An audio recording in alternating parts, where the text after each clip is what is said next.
Hello student, welcome to our channel Glide education.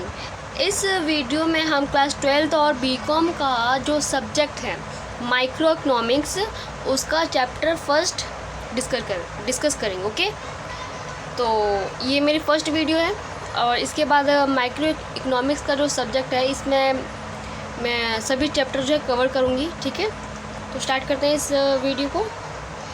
अर्थव्यवस्था क्या है? अर्थव्यवस्था वह प्रणाली है जो लोगों को जीविका अर्जित करने के साधन और जीविका प्रदान करती है। अर्थव्यवस्था की मुख्य गतिविधियाँ। अर्थव्यवस्था की 3 गतिविधियाँ होती हैं। पहला होता है उत्पादन, दूसरा होता है उपभोग, तीसरा होता है निवेश। निवेश को हम पूंजी निर्माण भी कहते हैं। ठीक है, ये आर्थिक गतिविधियाँ एक अर्थव्यवस्था की मुख्य गतिविधियाँ कहलाती हैं। उसके बाद है दुर्लभता। दुर्लभता क्या होता है? दुर्लभता से अभिप्राय वस्तु की मांग की तुलना में पूर्ति के सीमित होने से है। मतलब मांग अधिक है और पूर्ति कम है, सप्लाई कम है, तो वो कौन सी दुर्लभता उत्पन्न होगी? ठीक है, दुर्लभता बोलेंगे उसको। उसके बाद है आर्थिक समस्या।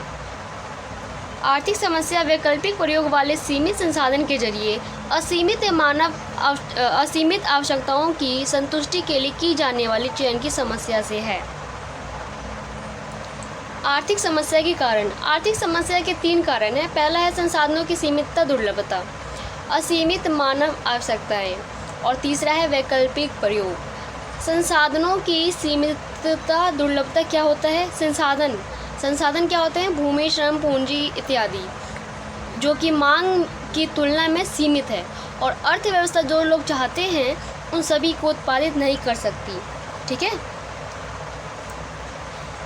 सभी अर्थव्यवस्थाओं में यही आर्थिक समस्या के उदय होने का मुख्य कारण है। दुर्लभता सार्वभौमिक है और यह सभी व्यक्तियों, संगठनों और देशों पर लागू होती है। यदि संसाधन दुर्लभ नहीं होते तो कोई समस्या उत्पन्न ही नहीं होती। ठीक है, तो इसका पहला पॉइंट था आर्थिक समस्या के कारण के 3 पॉइंट थे। उसमें से हमने पहला डिस्कस किया संसाधन की सीमितता, दुर्लभता। उसके बाद है असीमित मानव आवश्यकताएं। ठीक है, असीमित मानव आवश्यकताएं। मानव आवश्यकताएं अंतहीन हैं, वह कभी पूरी नहीं हो सकती। जैसे ही आवश्यकता पूरी होती है दूसरी नई आवश्यकता उत्पन्न हो जाती है। मानव की आवश्यकता असीमित है और यह बढ़ती जाती है। सीमित संसाधनों के कारण आवश्यकताएं कभी भी संतुष्ट नहीं हो सकती। आर्थिक समस्या का तीसरा कारण जो है, आर्थिक समस्या के कारण का जो तीसरा पॉइंट है वो है वैकल्पिक प्रयोग। संसाधन केवल दुर्लभ ही नहीं होते अपितु उनके विभिन्न प्रयोग भी हो सकते हैं। ठीक है, जिससे संसाधन का चयन और अधिक महत्वपूर्ण हो जाता है। उदाहरण, पेट्रोल का प्रयोग केवल वाहनों में ही नहीं होता बल्कि मशीन में होता है, जनरेटर आदि चलाने में भी होता है। ठीक है, संसाधन बनाम मानव आवश्यकताएं। ठीक है, संसाधन क्या होता है? ये दुर्लभ होते हैं, अर्थात उनकी पूर्ति जो है मांग की तुलना में सीमित होती है। और दूसरा पॉइंट वैकल्पिक प्रयोग होते हैं संसाधन के। ठीक है, उसके बाद है मानव आवश्यकताएं। ये असीमित होती हैं, अर्थात इन्हें कभी पूरी तरह संतुष्ट नहीं किया जा सकता है। ठीक है, ये क्या होती है? असीमित होती है, कभी पूरी तरीके से संतुष्ट नहीं किया जा सकता मानव आवश्यकताओं को ये। और दूसरा पॉइंट क्या है? ये प्राथमिकताओं में भिन्न होती है। ठीक है, उसके बाद अगला टॉपिक है हमारा अर्थशास्त्र क्या है। देखिए, अर्थशास्त्र क्या है? अर्थशास्त्र का सरोकार दुर्लभता के कारण उत्पन्न चयन की समस्या से है। यह साधन यानी संसाधन और सादे मतलब मानव आवश्यकताएं के बीच संबंध के रूप में मानव व्यवहार का अध्ययन कराता है। अर्थशास्त्र का उद्देश्य यह सुनिश्चित करना है कि संसाधनों का संभावित उपयोग श्रेष्ठतम तरीके से हो। ठीक है, देखिए, एक होता है माइक्रो इकोनॉमिक्स और एक होता है मैक्रो इकोनॉमिक्स। ठीक है, माइक्रो इकोनॉमिक्स को हम सूक्ष्म या व्यष्टिगत अर्थशास्त्र कहते हैं और दूसरा जो होता है मैक्रो इकोनॉमिक्स, उसको हम बोलते हैं व्यापक या समष्टि अर्थशास्त्र। ठीक है, ये सूक्ष्म या व्यष्टिगत अर्थशास्त्र क्या है? देखिए, एडम स्मिथ को सूक्ष्म अर्थशास्त्र का संस्थापक माना जाता है। माइक्रो शब्द की उत्पत्ति ग्रीक शब्द माइक्रोस से हुई है, जिसका अर्थ होता है छोटा। ठीक है।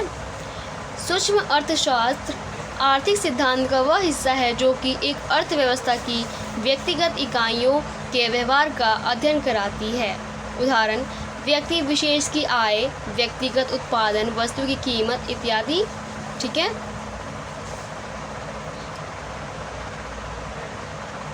उसके बाद है मैक्रो इकोनॉमिक्स। ठीक है। मैक्रो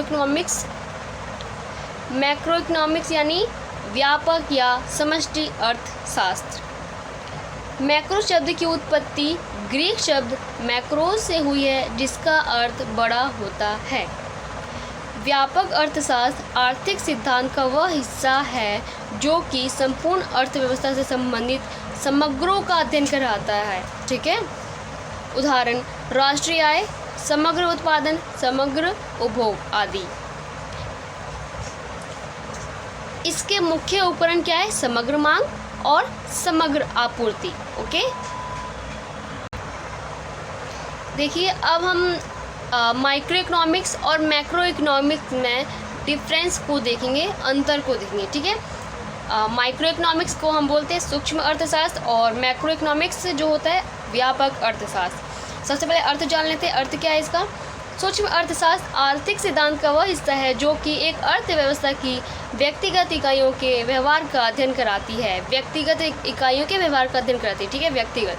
और इसमें व्यापक अर्थशास्त्र आर्थिक सिद्धांत का वह हिस्सा है जो कि संपूर्ण अर्थव्यवस्था से संबंधित समग्रों के व्यवहार का अध्ययन कराती है। इसके उपकरण है उपकरण है मांग और पूर्ति। ठीक है। और इसके हैं समग्र मांग और समग्र पूर्ति। ठीक है। इसके उद्देश्य क्या हैं? मुख्य उद्देश्य क्या है इसका उद्देश्य एक वस्तु या उत्पादन के साधन की कीमत का निर्धारण करना। ठीक है। और इसका उद्देश्य होता है अर्थव्यवस्था की आय व रोजगार स्तर का निर्धारण करना। ओके। समग्रता की श्रेणी, इसमें समग्रता की सीमित श्रेणी होती है, इसमें समग्रता की ऊंची श्रेणी होती है। और इसमें मान्यताएं क्या हैं? आधारभूत मान्यताएं, यह सभी समष्टि चरों को स्थिर मान लेती है। उदाहरण, यह राष्ट्रीय आय, उपभोग, बचत आदि को स्थिर मान लेती है। ठीक है। और यह सभी व्यष्टि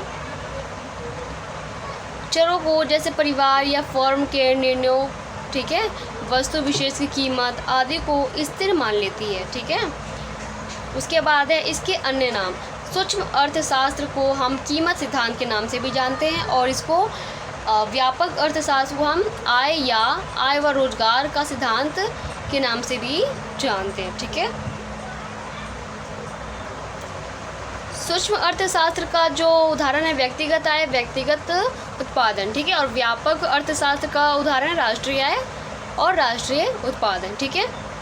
अब अगला टॉपिक ये है कि कौन महत्वपूर्ण है, कौन अधिक महत्वपूर्ण है। ठीक है। सूक्ष्म अर्थशास्त्र है, माइक्रो इकोनॉमिक्स है या मैक्रो इकोनॉमिक्स है। ठीक है। तो देखिए, सूक्ष्म व व्यापक अर्थशास्त्र दोनों का ही अपना विशेष स्थान है और दोनों में से किसी को भी नहीं छोड़ा जा सकता। सूक्ष्म अर्थशास्त्र व्यक्तिगत घटकों की कार्यशैली पर ध्यान देता है, जबकि व्यापक अर्थशास्त्र सामान्य रूप में अर्थव्यवस्था का अध्ययन कराता है। पहले का संबंध समग्रों की रचना से है, अंततः दोनों की दृष्टिकोण एक दूसरे के पूरक है। ठीक है ना, दोनों ही महत्वपूर्ण हैं, दोनों ही एक दूसरे के पूरक हैं। उसके बाद आता है अगला टॉपिक और बहुत ही देखिए, और अब जो नेक्स्ट टॉपिक है अर्थव्यवस्था की केंद्रीय समस्याएं। ठीक है, क्या होती है, ये सबसे इम्पॉर्टेंट टॉपिक है। ठीक है, अर्थव्यवस्था की केंद्रीय समस्याएं, क्या उत्पादन किया जाए, कैसे उत्पादन किया जाए, किसके लिए उत्पादन किया जाए। ठीक है, ये तीन जो है केंद्रीय अर्थव्यवस्था की केंद्रीय समस्या है। ठीक है, ये समस्या केंद्रीय समस्या कहलाती है क्योंकि ये एक अर्थव्यवस्था की सबसे मुख्य समस्या है और अन्य सभी समस्या इसके इर्द गिर्द घूमती है। ओके, इन तीनों समस्याओं को संसाधन के आवंटन की समस्या भी कहा जाता है। अब संसाधन के आवंटन क्या होता है?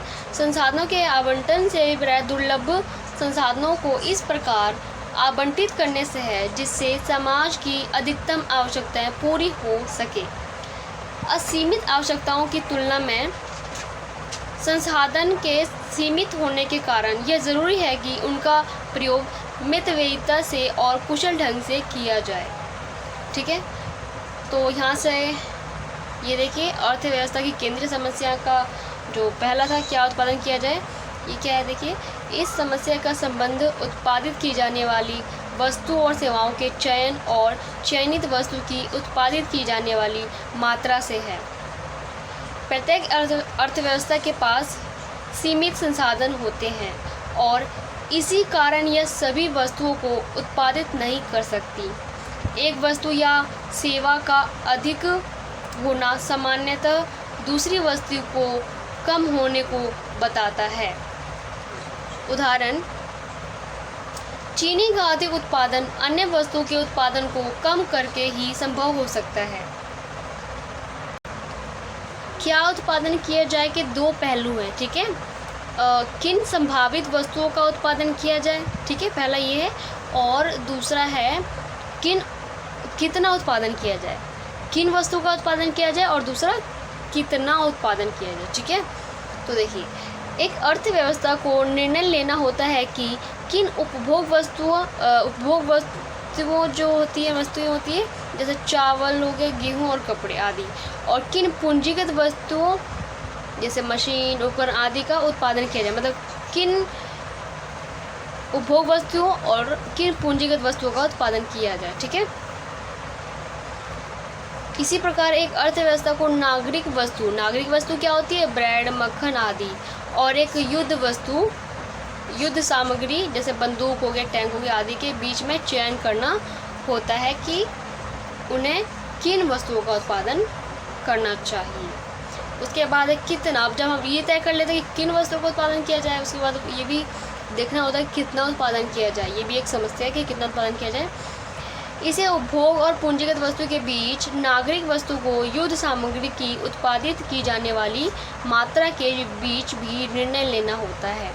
ठीक है, उसके बाद है कैसे उत्पादन किया जाए। यह समस्या वस्तु और सेवाओं के उत्पादन में प्रयुक्त तकनीक के चयन की समस्या से है। तकनीकों को श्रम प्रधान तकनीक और पूंजी प्रधान तकनीक में वर्गीकृत किया जाता है। ओके, श्रम प्रधान तकनीक में अधिक श्रम और कम पूंजी का प्रयोग किया जाता है, और पूंजी प्रधान तकनीक में अधिक पूंजी और कम श्रम का प्रयोग किया जाता है। ठीक है, उदाहरण, कपड़े का उत्पादन या तो अधिक श्रम और कम पूंजी से या कम श्रम और अधिक पूंजी से हो सकता है। ठीक है, भारत में श्रम प्रधान तकनीक को बेहतर समझा जाता है क्योंकि यहाँ श्रम जो है बहुतायत है, मतलब ज़्यादा है। ठीक है,